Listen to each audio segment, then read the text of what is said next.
Hujambo, habari gani. That's what's the news in Swahili. The story I'm going to tell you today is a story by John Steptoe. And John Steptoe is no longer with us, so these beautiful illustrations that you will see when you pick up this book for yourself, we won't be seeing a whole lot more of those. But the story goes like this: Mufaro's beautiful daughters. A long time ago, in a certain place in Africa, there was a river that lay across a village that wasn't far from a great city where a great king lived. A man named Mufaro lived in that village with his two daughters. They were Manyara and Nyasha. Everyone agreed that Manyara and Nyasha were very, very beautiful. But Manyara, the oldest daughter, was most often always in a bad temperament, always in a bad mood. And whenever Mufaro was not around, Manyara would say mean things to her sister Nyasha. She would say things like, "Someday, Nyasha, when I am queen, you will be a servant in my household." And Nyasha was hurt by this. She didn't understand why her sister felt this way about her. She said, "But sister, you are brave, you are beautiful, and you are full of strength and power. Why would you say such a thing?" "Because I'm sure father loves you best. Everyone loves you. But I'm sure when I am queen, everyone would think your silly kindness is just weakness." Now, this story has something in it that we could recognize as a connection. We've heard a story like this before. But nonetheless, Nyasha, whenever she heard her sister speak like this, she would go to where she always went, to her garden. And she grew in her garden sunflower seeds, rice, millet, and beautiful, beautiful flowers. And she would sing, la da da, doo doo doo, la doo doo. And she did. She sang, and folks said that her garden grew even more beautiful, and she sang ever more beautiful when Nyoka, the little snake, was there. One day, a messenger from the kingdom, from the palace, came, and he said, "The king will be having a royal banquet, and he will invite all the most worthy and beautiful daughters in the whole land. He will ask one of you to be his wife." And then the messenger was gone. And Mufaro, the father, he was so happy about this. He had two beautiful daughters. He surely thought that they were worthy. He called them to him. "Manyara, Nyasha, come. The king will pick between such worthy and beautiful daughters. I know one of you will be the wife to the king." But Manyara wasn't too sure about this. She said, But my father, poor Nyasha would be so upset if she had to leave you here. Oh, father, spare her, spare you. Just send me. I will go and I will honor the family and make sure that everyone here is just nice and happy, and don't worry about it. Just send me, father. Now, anyone who listened to that knows that Minyara is up to something. But not Mufaro. Sometimes fathers are blind to their little girls and some of the things that they're doing. They kind of wrapped around their fingers a little bit. Some of you know what I'm talking about.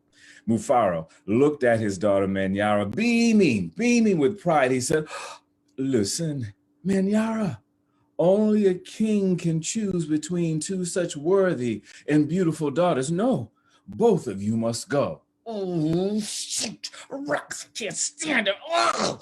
Manyara was not happy about this. And that night, when everyone had gone to sleep and retired for the evening, Manyara, she gathered her belongings and she snuck away on the path in the night. Now, Manyara had never been on the path alone, never mind at night. And no sooner had she begun to walk down that path through the rainforest that evening when this little boy appeared out of nowhere, and he said,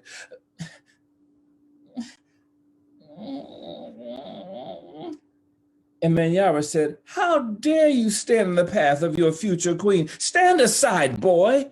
And he said, "But please give me something to eat. I'm so hungry." She said, "I have only brought enough for me. Now stand aside." And she pushed him almost and ran past him down the path towards the great city. A little bit further down the path, she came to a clearing, an opening, and there was a huge stone there. And an old woman sat on the stone. And the old woman spoke. She said, "I will give you some advice, Manyara. Soon you will come to a place where there are two paths. First, you will come to a place where there will be a grove of trees that will appear to be laughing at you. You must not laugh in return. Manyara, you must not laugh. Later, you will come to a place where there will be a man standing on a hill with his head underneath his arm. You must show respect to him, Manyara. You must be respectful." Manyara stepped back, looked at the old woman, and said, "How do you know my name, you ugly old woman? How dare you advise your future queen?"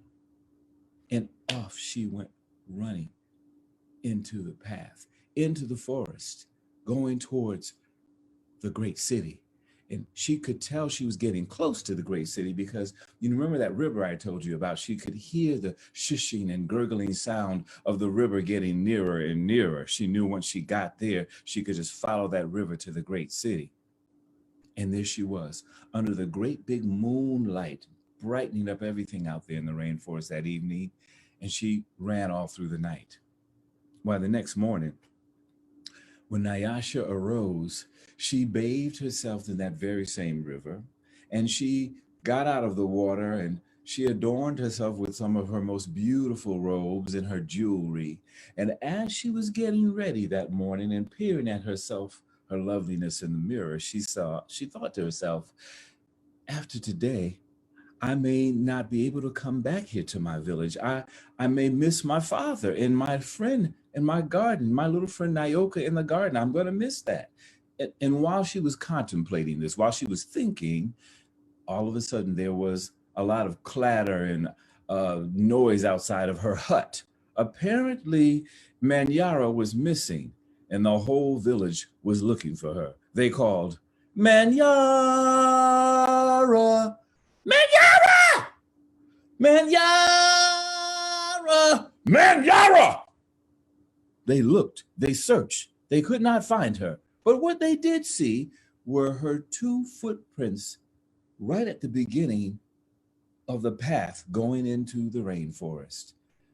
Mufaro gathered the wedding party, and he and Nyasha, arm in arm, went on as they had planned. Surely they would meet up with her. And as the wedding party and Nyasha and Mufaro walked through the rainforest, they saw lush flowers, beautiful flowers, flora. They saw beautifully plumed birds darting in and out of the understudy. And they continued to walk through the forest, and that's when they came across that little boy, the same little boy that Manyara saw. And Nyasha, she reached in her pocket without even being asked, and she said, You must be hungry. Here." And she gave him the yam she had for her lunch that day. And as quickly as he had appeared, the boy, he disappeared. And they walked further on through the rainforest as the canopy knelt down. Their uppermost branches appeared to bow down to Nyasha. And they came to a place where the old woman was on that large stone.